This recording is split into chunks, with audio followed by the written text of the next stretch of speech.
Olá, meus queridos do oitavo ano, tudo bem com vocês? Muitas saudades, né? Vamos lá, gente. É a primeira experiência republicana francesa, ainda falando sobre a Revolução Francesa, ok? Bom, em julho, aqui nós temos na página 53, tudo isso, gente, nós já vimos, né, em aulas e já vimos também naquele vídeo, que é muito importante que vocês vejam. Quem não viu, veja, por favor, que é do History Channel, né, que vai fazer um documentário tão lindo sobre a Revolução Francesa, é importante, tá bom?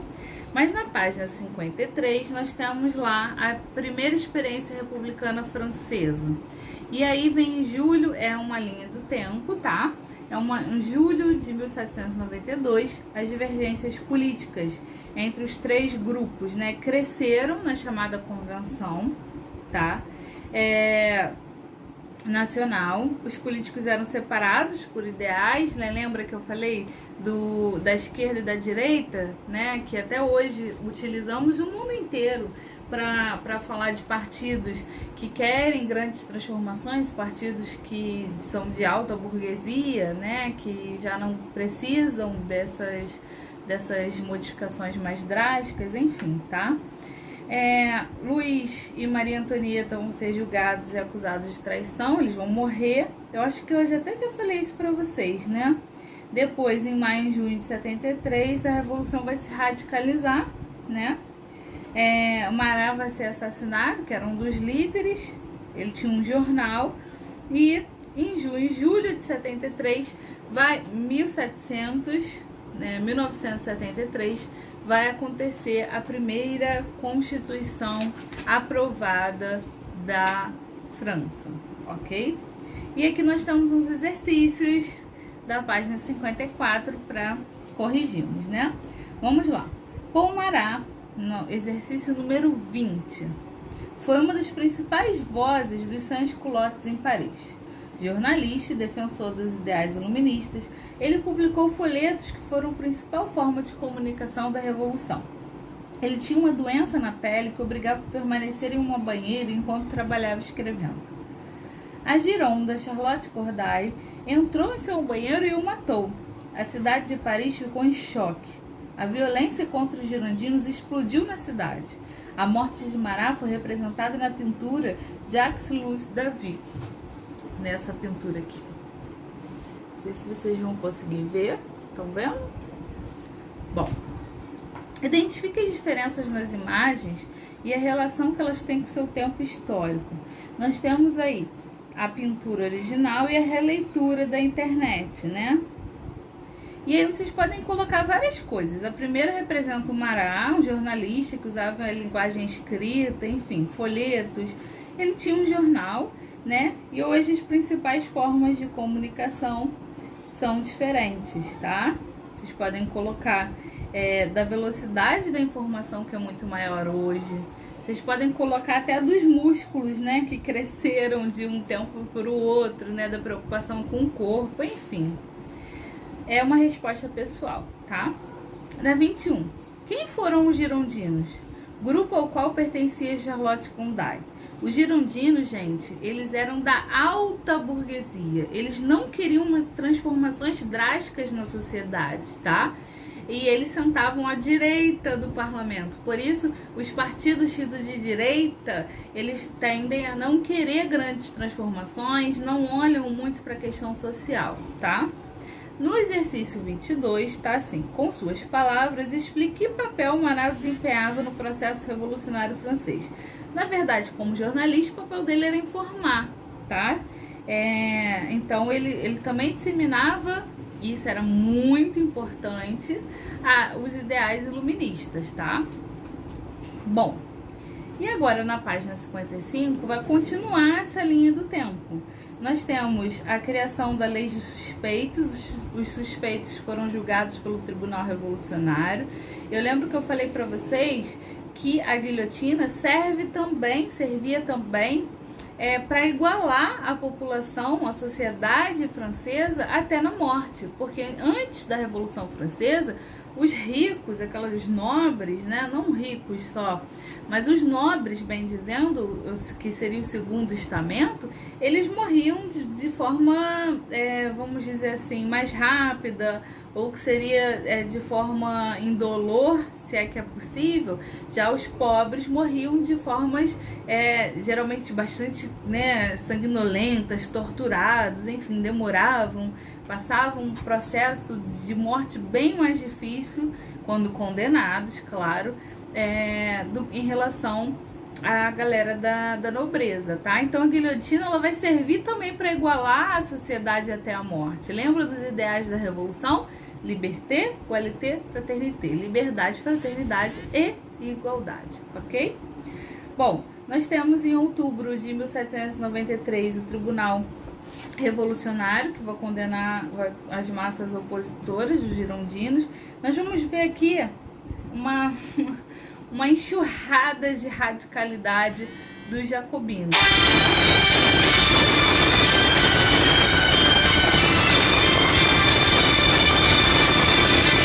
E depois eu ligo, desculpa, gente. Bom, vamos lá. Eles receberam uma enxurrada, na verdade, de radicalidade por parte dos jacobinos, ok? Bom, e a conversão depois vai ser liderada pelos conservadores. Não sei se vocês estão percebendo que todo momento da Revolução Francesa nós temos jacobinos, girondinos se alternando no poder, tá? Isso é bem visível. Até que vai chegar um momento que não tem mais como, tá?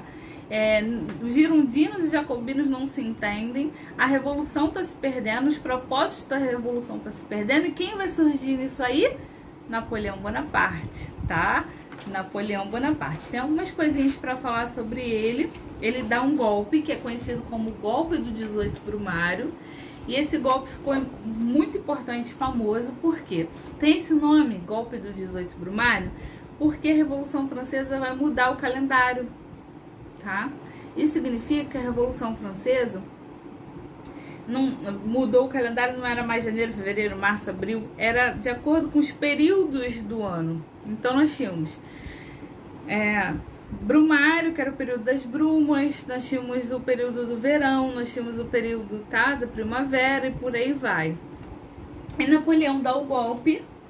Na verdade, a população gosta muito, tanto os jacobinos quanto os girondinos apoiam Napoleão, que era um jovem general, tinha ganho várias batalhas, e ele surge com uma possibilidade de poder, de realmente, né, conduzir a revolução para o bem, né, dos ideais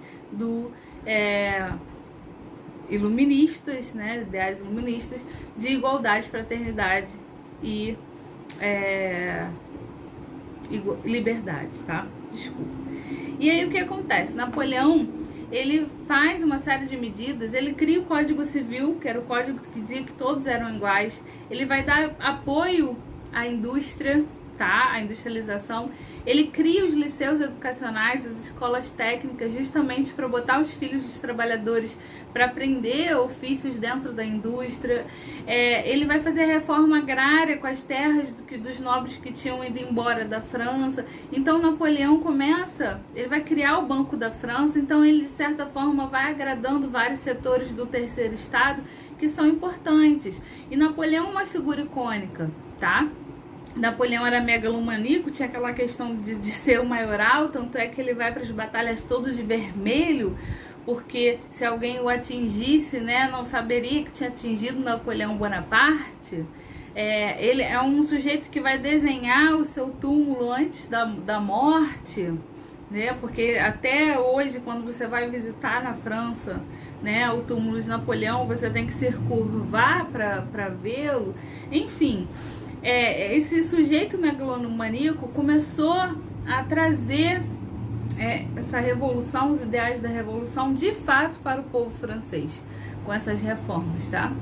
Só que Napoleão vai pecar.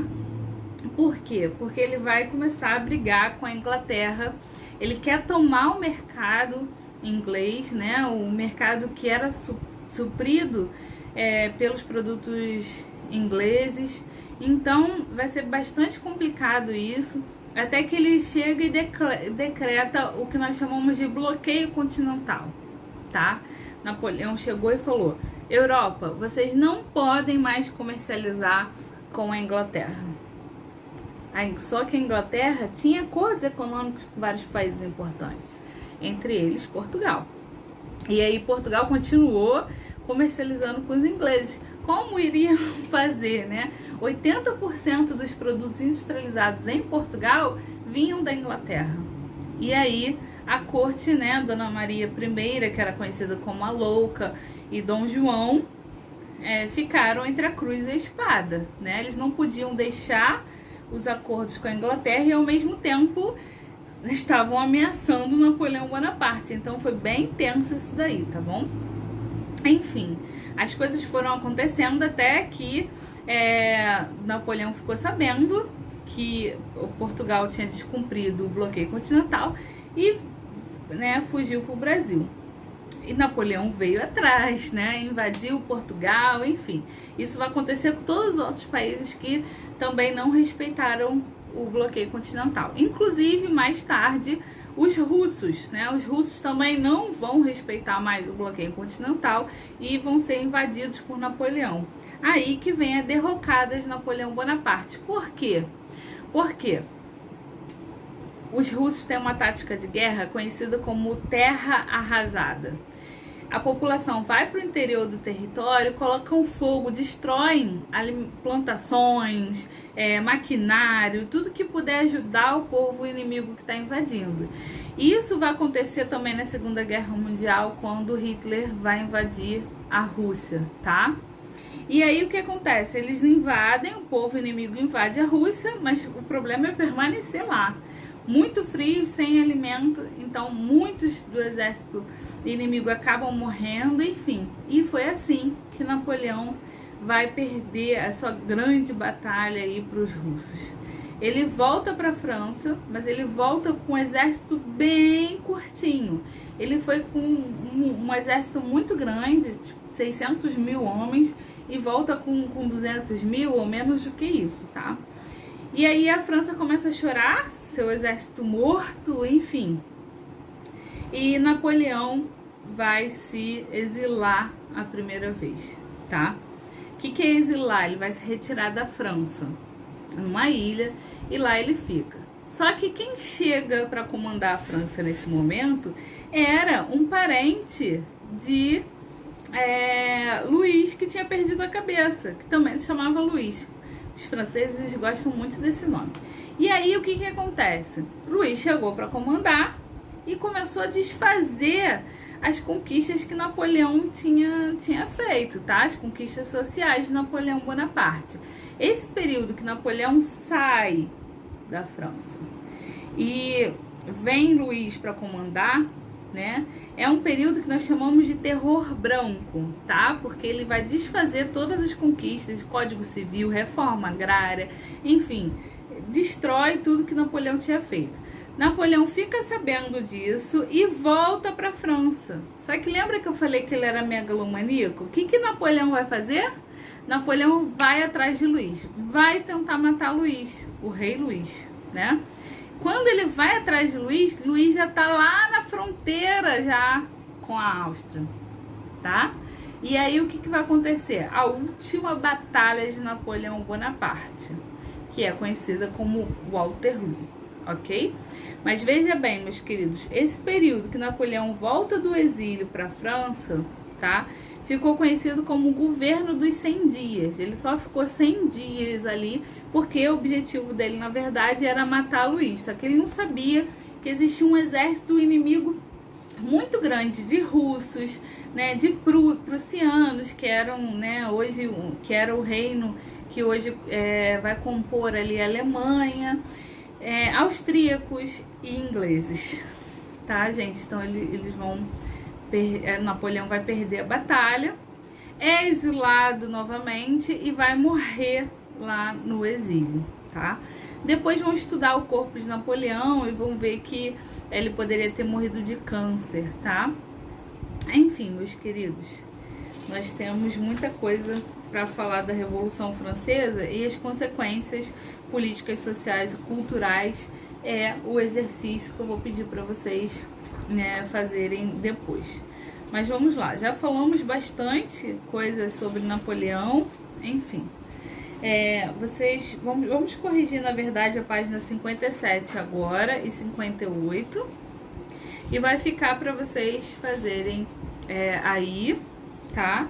A página 60 e 62. Então, página 60 e 62 para vocês fazerem aí na aula, tá? Vamos lá, gente. Corrigindo a página 57, quais eram os objetivos do Tribunal Revolucionário? Ele foi criado, na verdade, né, no período da Revolução, começava a se tornar ainda mais radical. Na verdade, o objetivo era prender e julgar os inimigos da Revolução, ok? Bom, página 58. Relaciona as ações do Tribunal Revolucionário ao fim do período do terror.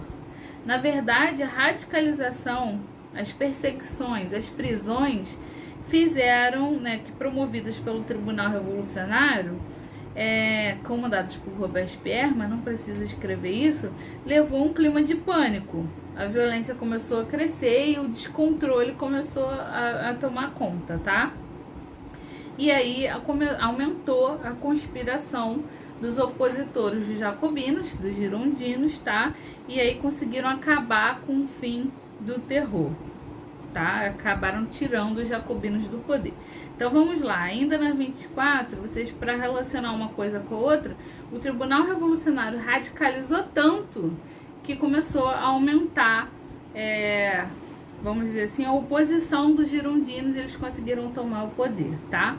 Exercício 25. Comente o legado da Revolução Francesa no mundo contemporâneo.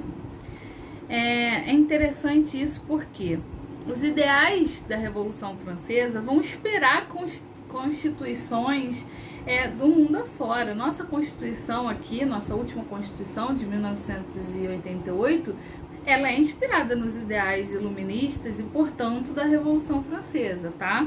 Então, vai inspirar revoluções, vai inspirar constituições, enfim, vai dar importância aos direitos humanos, tá? Lembra da Declaração dos Direitos do Homem e do Cidadão? E aí, vocês vão fazer, como eu falei para vocês, a página 60 e 62 para casa, tá bom, meus queridos? Nós vamos corrigir na segunda, ok? Mesmo, eu sei que sexta-feira vocês não têm aula de história, mas para melhor movimentar nosso esquema, eu tô colocando aula para vocês sexta-feira também, tá bom? Um grande beijo, meus queridos, fiquem com Deus.